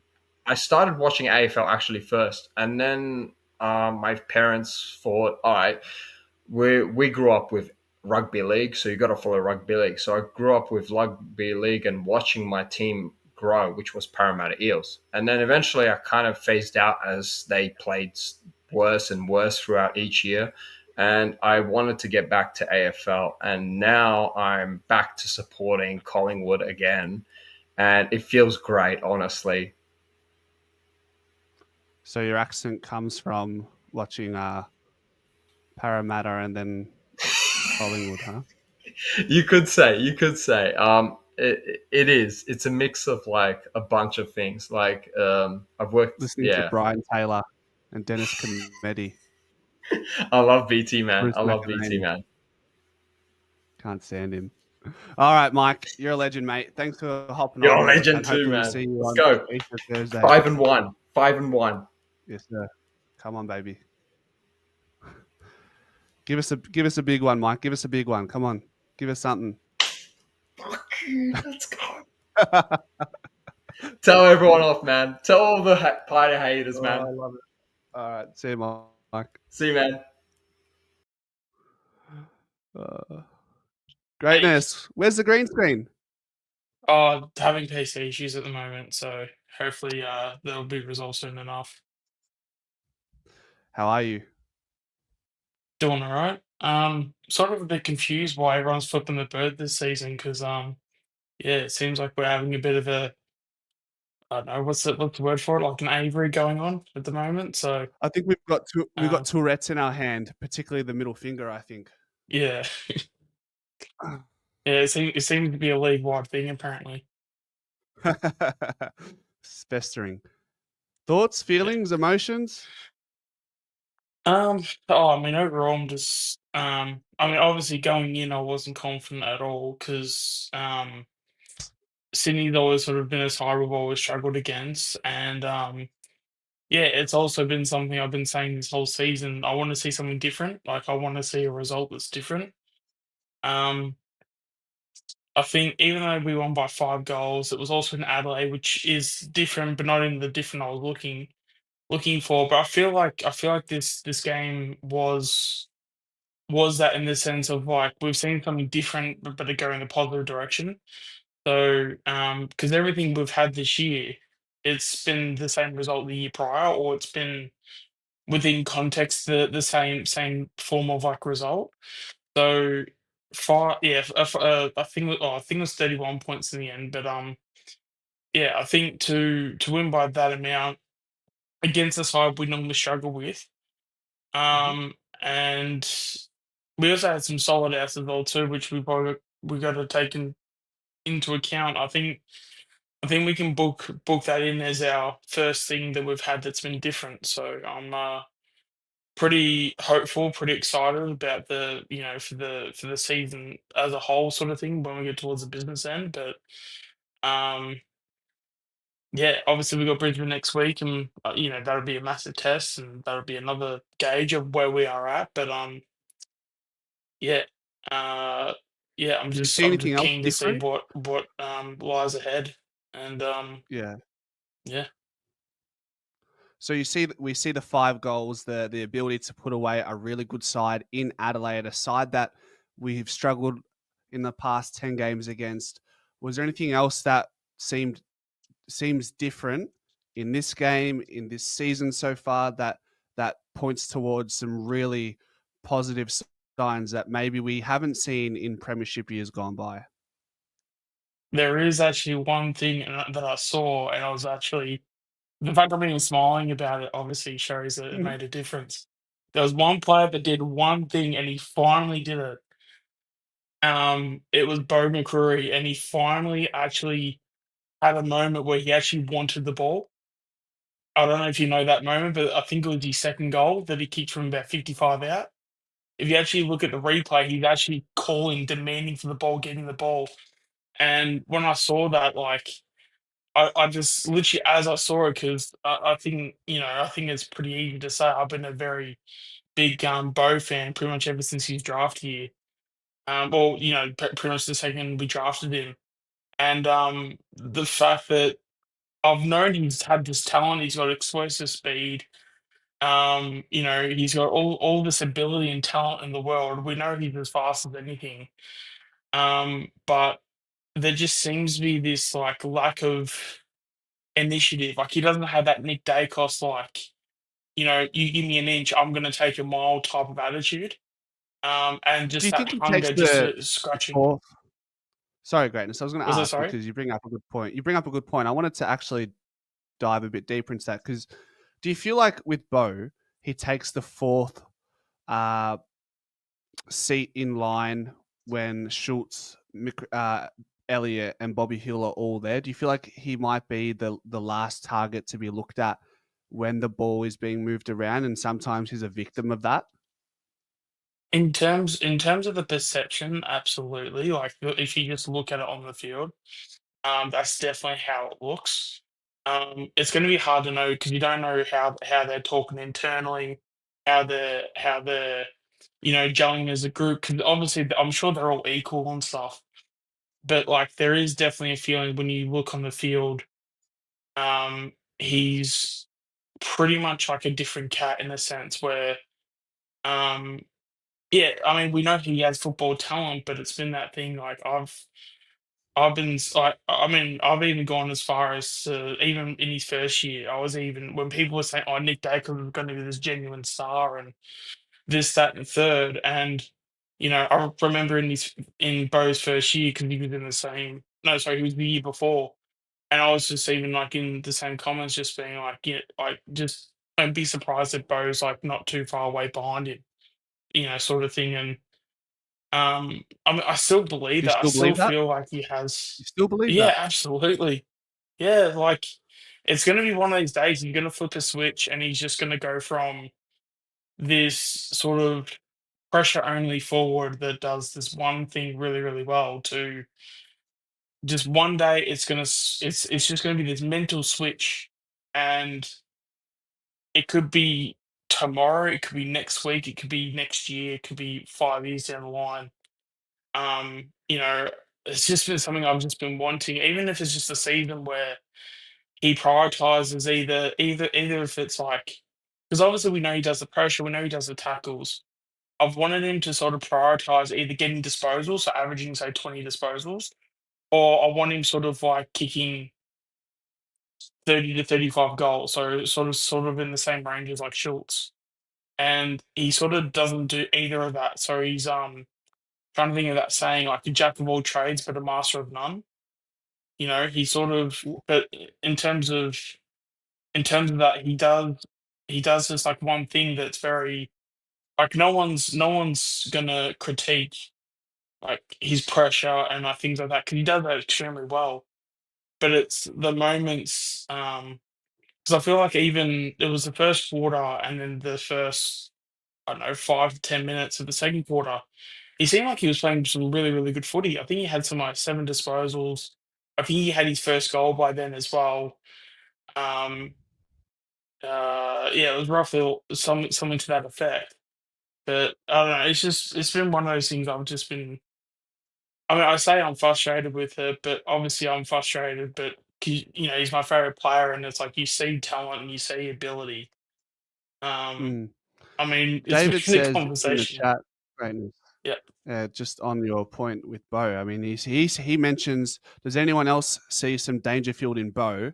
Should work on becoming a midfield bull. He has potential, and you're right. Like Bo springs out to me the type of guy with the type of mentality that he might not reach maximum potential until he's 28, 29, whereas Nick Dacos, Ned Long, who's coming into his own now, they're a little bit younger. Bo could very well come out and have a near All-Australian year in 28, at age 28, 29. Like that's the type of potential he has. Do we need that right now? Probably not, with the emergence of Ned Long and Lockie Schultz and all that. But certainly I would there's going to say be room for Bo. Yeah, I would say to that though, that's kind of to that's not to Bo's favor though, because Bo would need minutes in like the midfield. So if you're getting someone like a Ned Long in there, you can list all the people that would be in there. But if you're taking away minutes for Well, who do Bo, you even take if at you that chuck him point? on a wing, if you if you He's not a good enough ball user right now to I play on mean, a wing. You look at personally, I who's using the disagree ball with on the that, but wing yeah. at the moment. You look at who's using the ball on the wing right now. You Mm-hmm. can't say he's a better ball user than Lipinski or a Jack Crisp or a Still Sidebottom. Mm. Okay, if you disagree, it's fine. Yeah. No, it's just because I know there's like a lot of these stats where his stats are like his disposal efficiency can be down a bit, but I think people don't take into account he does a lot of experiment kicks. Like he'll sort of throw kicks out there just to test the percentages, if that makes any sense. So sort of gauging the disposal efficiency just off paper. He's the sort of one where I think he sort of wants to sort of like think through the play and sort of go, hey, if I kick it forward, like there was a play, I can't remember when it was, but there was a play where he literally had the initiative to kick it over the opposition player's head and run past him and literally went to get the ball. Basically gave himself like a 1-2, but with him kicking the ball to himself. So there's like things like that he does, but he does that every week. And so the majority of the times it won't come together, and we go, oh, that's a mistake from Bo and blah blah this that and the third. So, but Yeah. when it does pull off, say the first time out of the 10th attempt, it looks great. But when if you actually see him kicking inside forward 50, his kicks are actually like really really good. And They're yeah, deep. it's just I don't know, They're it's just penetrating and they're deep, but they're not precise. yeah. So maybe what, Yeah. I'll ask you a question because I agree with you, Bo, to fully thrive and open up that decided potential that we haven't seen from him yet. He needs to play more midfield time, and he attended some centre bounces tonight. But the question you probably need to ask is, whose time in the midfield is he taking? And for me, it would be between him and Ned Long. So I ask you the question: who do you have in the midfield at this point in time? I mean, I'm literally gonna probably make some enemies here, but I would be taking Pendles out. Because I know obviously you're gonna have like the coaching ability, the experience and stuff, but we also got to realize like we're in what, round 5, round 6 at the moment. Round 5, I think it is. Like we sort of this is if you're ever going to experiment things, this is the time to experiment. It's once you get to the mid-season draft and past that, that's when teams sort of get a bit serious. Because there's if you're because at the end of the day, if you're in the top 4 and it's like April like it is now, does that give you a better chance of winning the flag than playing good compared to playing good footy in September? Absolutely not. But like, I feel like as long as we bank the wins, which we've had, why can't we just do a bit of try some experiments and obviously, yeah, and I know I know the it's not a very popular opinion and stuff, but at the same time, we gotta okay. we gotta be because that's the thing I've noticed with Bo is that, and it may not be necessarily his fault. I think I probably hold probably Fly to more account than probably anybody else. Because at the end of the day, it's on Fly to be like, okay, mate, we need you to, your bar is here. We need you to get you maybe a few bars higher, sort of thing. So I think that's probably more on Fly because at the end of the day, like there's been press conferences, post games and stuff, and Bo's even like said himself where he goes, "Oh, but Fly likes what I do," and I think he takes that as like a pass mark, and it's not. And again, it's not that he's doing anything bad or anything like that, but it is. I don't know. I just look at Bo and I see he's got the explosive speed. He's got the big body, so he can hit packs and have that physical presence. He can tackle like a madman. He can do like so many things. So in all of those things, when you put it together, why don't you want that in the midfield? Like there's so many things that he does. And I would even say as well with your kicking, I don't even think his kicking's that bad. It's just the experiment kicks that he has because he's in a situation where he may not have um, players forward of the ball, like when he gets it in the back half of the wing, and he's got to kick it to someone to say like around half forward, but there's no options. He is then having to go, shit, well, I've got to like, make something here or, halve a contest or, I just feel like a lot of people don't take those moments into consideration. And um, yeah, I mean, it's Yeah. been something I've been wanting for years and stuff. Um, and yeah, I'm sure it's something yeah, I won't be silent on but yeah, it's just, I don't know, we'll just have to see in the future what they do I with will it not be or what silent. they do with it No, I because, appreciate it. I yeah, appreciate it. I'm a big fan of Bo. I'd like to see him in the midfield. I think I'll leave it at this, but I just don't think we've banked enough wins to experiment yet. But we'll see. We'll see. Greatness, I've got to keep it yeah, rolling. Got a couple more, yeah, and it's well past my bedtime. But I appreciate your opinion and never shy away from sharing your opinion, mate. I want you to bring it here all the time. We can speak about it yeah. at lengths. I will Appreciate it, say mate. one thing though, just real quick. Yep. Um, Yep. there was a take I had back in 22, and it's the take's only gotten better since today.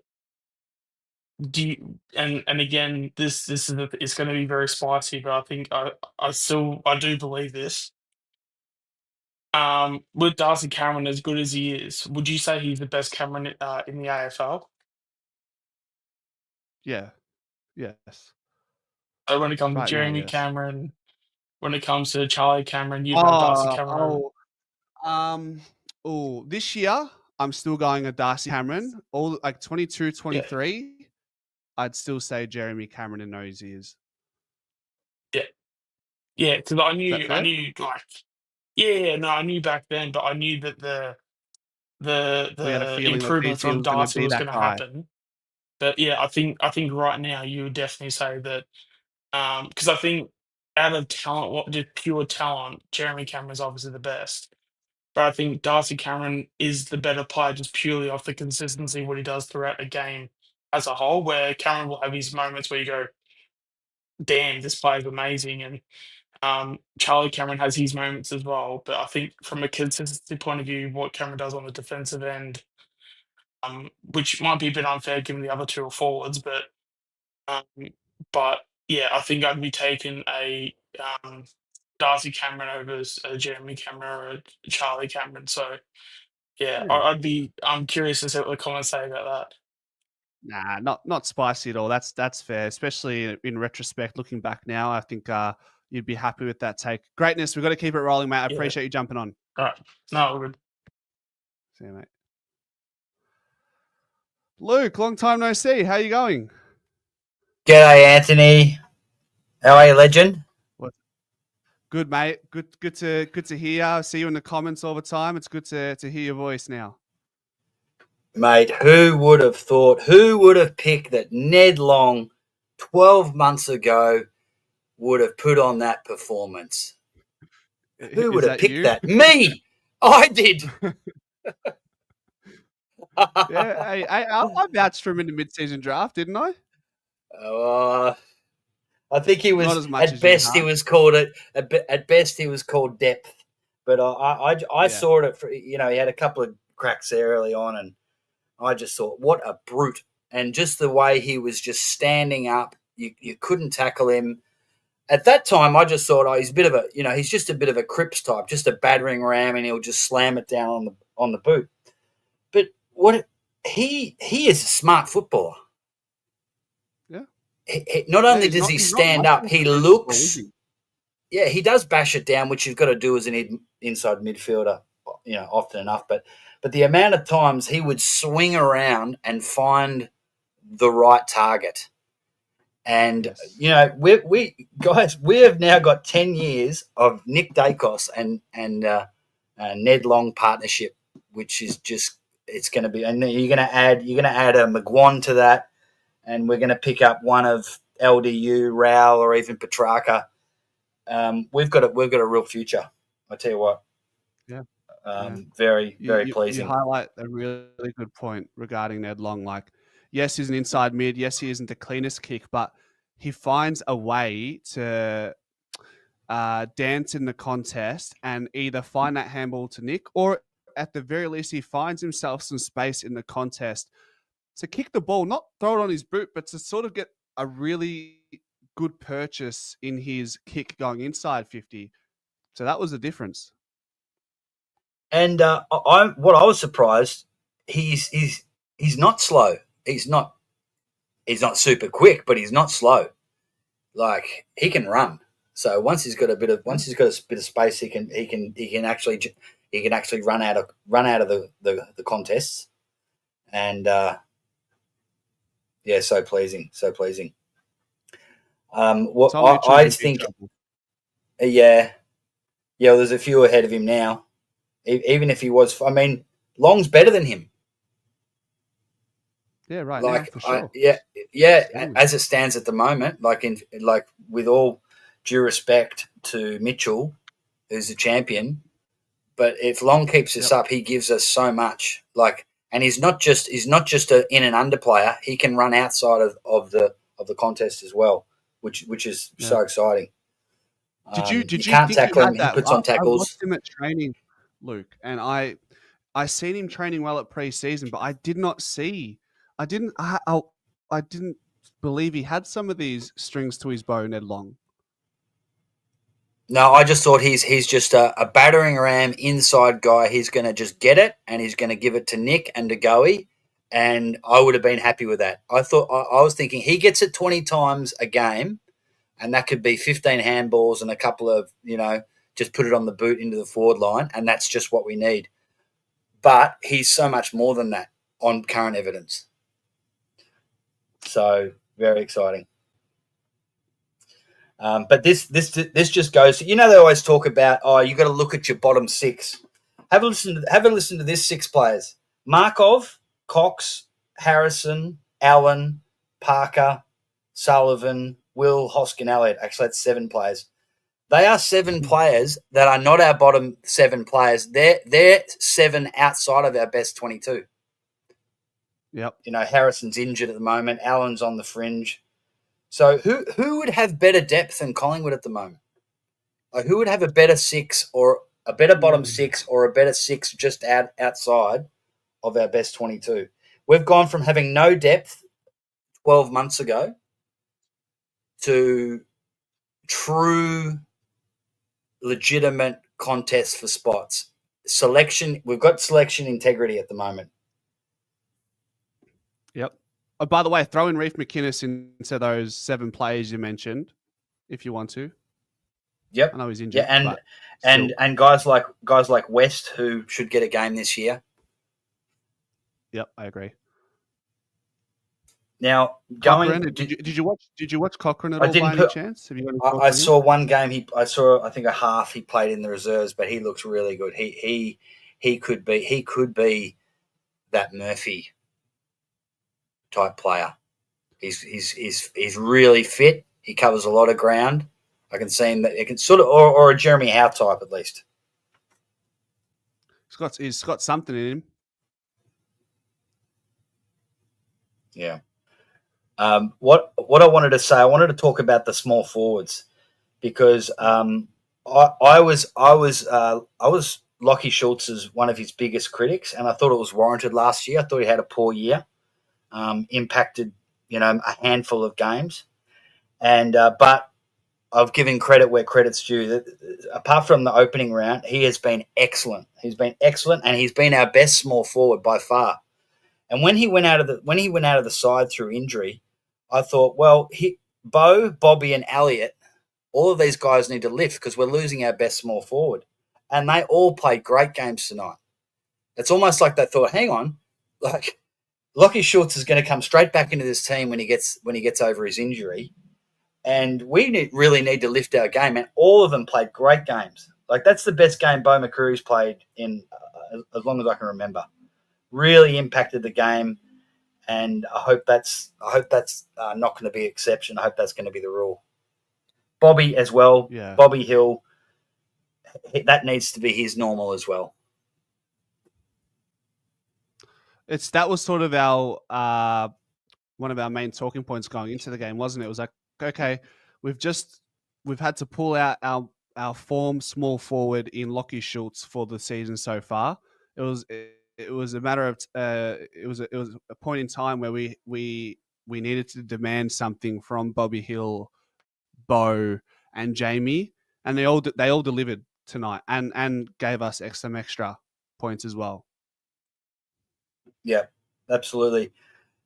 What I wanted to also give Fly some credit. I was a big critic of Fly's last year with his in-game tactics selection. I thought it cost us 2 or 3 games, which ultimately cost us finals. But today, wow, he outcoached Cox big time tonight. The two main things, he denied the Swans corridor. And the other thing, I mean, we didn't end up winning by 10 goals, but we didn't park the bus when we got 4 or 5 goals up. It would have been nice to win by 7 or 8 goals, but they kept playing. They kept to the same tactics. They kept trying to score. Like, how many times last year we would get to 4 or 5 goals up, and it was, to use a soccer terminology, we would park the bus, and you knew they would come back. This year, I'm kind of, when we get 4 or 5 goals up, I feel like we're just going to keep playing. We might, Yep. And the other thing was we showed a different tactics tonight. We were able to use the boundary line, kick mark, edge our way down the ground, and that was obviously something that Fly and the team thought this is the tactics we're going to take up against the Swans. And I think you mentioned it earlier about we just kept turning it over last year, that round 1 game. And I thought I've got to give Fly and his assistants credit for that, and the boys for following it. They did it really well. Yeah. They did it really well. Yeah, we talk the AFL plaudits the master. Whenever St Kilda have a really good game, they plaudit the coaching acumen of Ross Lyon. It's a masterclass, but I think this one has to be right up there. And all year this year, Luke, you and I are very critical of Fly's team selection, reluctance to make changes in game and leading into games. Yep. This year, he's been the complete total opposite, and he hasn't really put a foot wrong in any decision he's made collaboratively with his team, his selection panel, and everything else in between. He's done. I can't fault him. Yep, he doesn't. So far, he hasn't had his teacher's pet policy. Like, I thought Markov could have come in this week, and he's a big Fly favourite. But it was better for team balance for Will Hoskin Elliott to come in, and he's a bit of a Fly favourite as well. But I thought that was the right choice to bring him in. Yeah. So what we've got this year, apart from having a lot of depth, which creates competition for space. You've also got selection integrity. People feel if they come in like Lockie Sullivan should feel if he gets dropped for Jordan De Goey, he should feel hard done by. I mean, not too much because like De Goey's a champion, a match winner, but I think they should stay unchanged next week.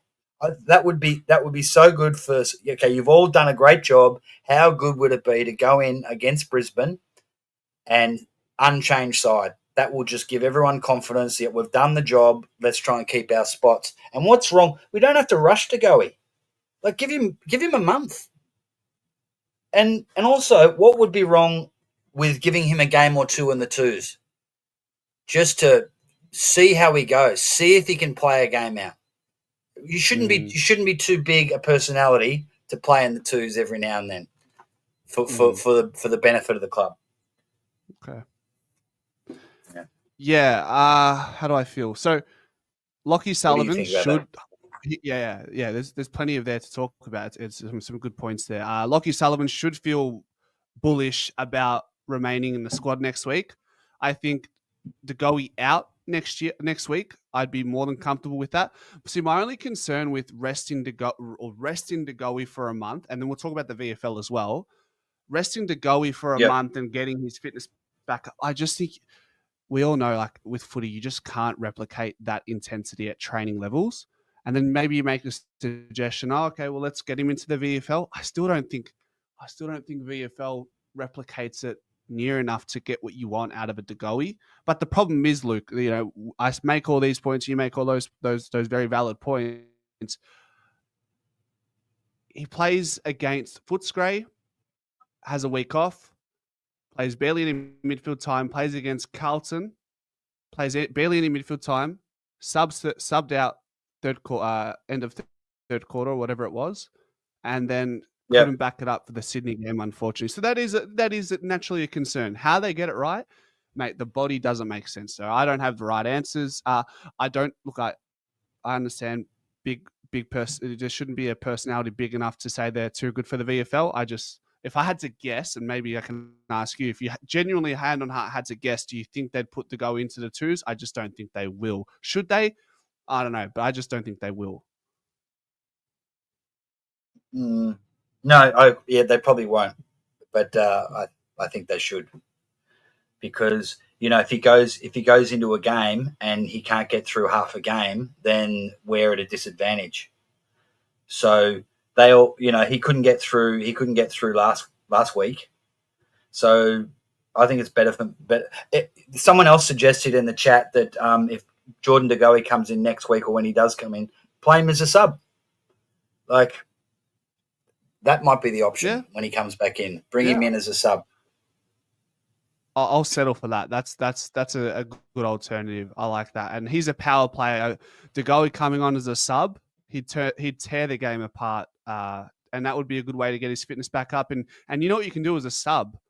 You can come in halfway through the third, play a quarter and a half, and do your run-throughs at the end of the game to get some top-up conditioning. So that works very well.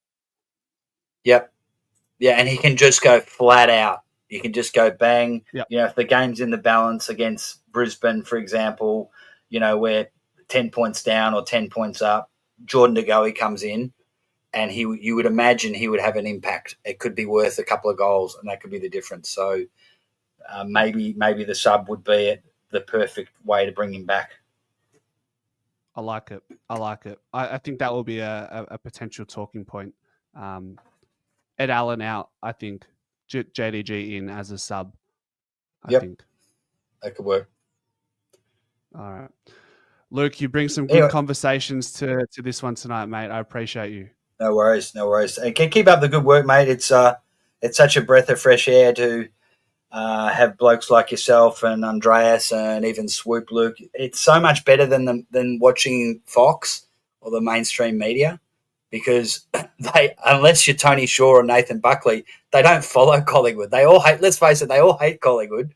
So, but what's good, they wouldn't know anything about the depth that that's sort of boiling and simmering away at the moment. And there's going to be a shock come September when we're the team to beat.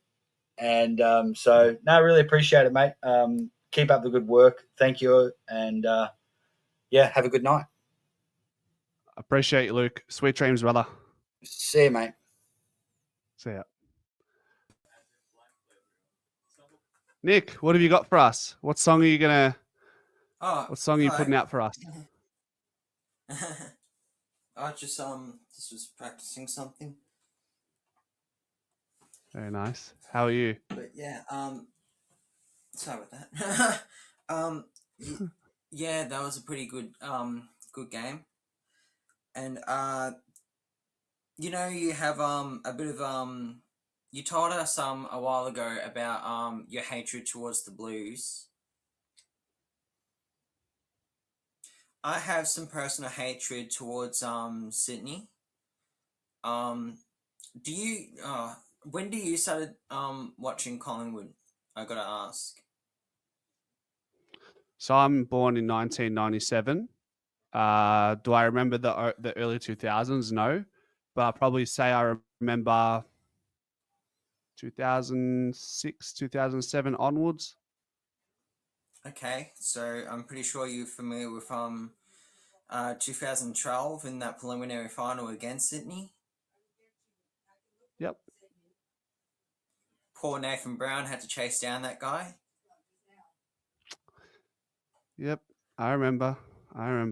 Yeah, I've got a special place in my heart for them as well, mate. I don't, if you had to ask me, Nick, who my top 3 most hated sides are in this league, I'd say it's Hawthorn, Carlton, and Sydney. So and like everybody, and just like everybody else, the past hour, I agree. When I was watching the game as well, I noticed we're going back to some classic Mick Morehouse type of stuff along the boundary line and along the rings. So I was very taken by surprise on that, and it was no surprise to me because Sydney likes to do what we used to do back in 2022, and that was that slingshot off half back. So it was kind of cool to see us. It's not the first time we actually block the corridor. If you remember back in 2023, we actually were not too bad at that, guarding the corridor. I can't remember when the commentary started bringing up about that. But there's a lot of handballs through the middle. Yeah, that's it. And that other thing was Patrick Lipinski, when he was going to kick it through the corridor, I literally had my heart in my mouth because I know what I understood where Fly was coming from, and that was very good. Very good coaching there. And I don't know, but I was literally screaming at the TV. What are you doing? Which moment was this specifically? When we kicked it out of half, I think we kicked it out of half back, and then I think we hand passed it to, we passed it on to Lipinski, and then what happens was he was in the corridor, and then he kicks it outside into the I think it was the right ring, and then Isaac Kranger, catches. Marks the footy. I literally thought. It was a safe kick. It was a relatively safe. It was a left foot snap back out to the wing where Kleiner was. I don't mind it. But how refreshing is it? And I think what we've learned, or what we'll see, or what at least I've noticed, is sport, football. We'll talk about AFL specifically. The game operates in trends. Yes. 1 year or 2 years in a row, the handball game is sexy, and then you want to talk about kicks through the corridor and defensive half transition.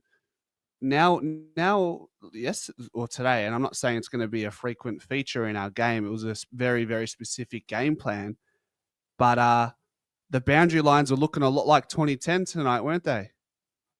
Yes, absolutely. I had a bit of a giggle about that, and I was like, okay, so we're going back to old school Collingwood,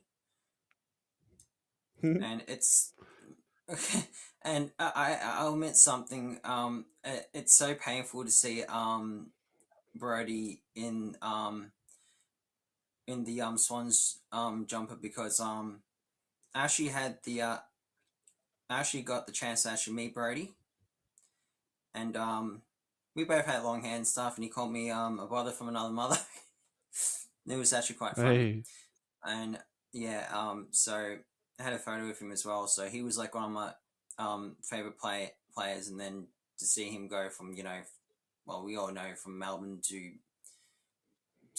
Sydney, and one of my mates really gave it to me when he went down to Melbourne, and boy oh boy, that was so satisfying, just a chef's kiss to see my mate's team get kicked out of the finals. That was just top of the cake there, for just giving me so much crap in the preseason. So yeah, but it's a bit disappointing to see him like that. But anyway, it's not just sport. It's also also a job, or a employment environment, if you want to call it that as well. So Yep. yeah, but it is what it is, and it was a good win tonight, and yes, and as you mentioned about Net Long, I agree. I'm starting to really have my doubts about, and as I heard, everybody else is starting to have their doubts about Tom Mitchell. But yeah, I'm very interested to see what's going to happen to Tom Mitchell in the coming weeks. And for those who don't know, because we've been talking so much about Jordan De Goey, I'm pretty sure very recently, before the game, I saw a post from the Pies. I'm pretty sure it's from the Pies Facebook page. Everyone look it up if you can. I'm pretty sure they made a statement that Jordan De Goey is going to miss next week. Really? So who said this? Is this on Twitter? No, this was on Facebook, on the Collingwood's football club's Facebook page.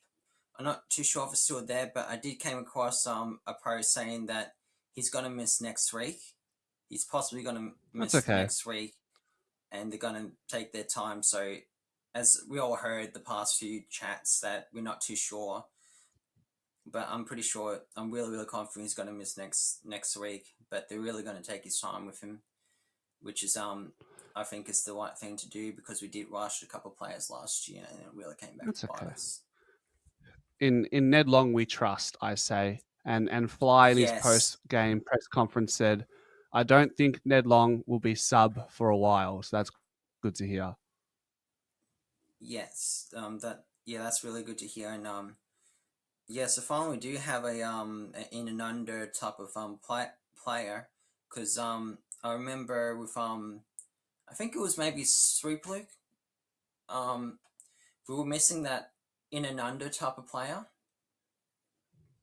and but we did not know Net Long's potential just yet until early the past few games. So finally we do have a in and under player. So now that Jordan De Goey is out for a couple of weeks, maybe there's that spot is still up for grabs there. So and finally our goal kicking is gone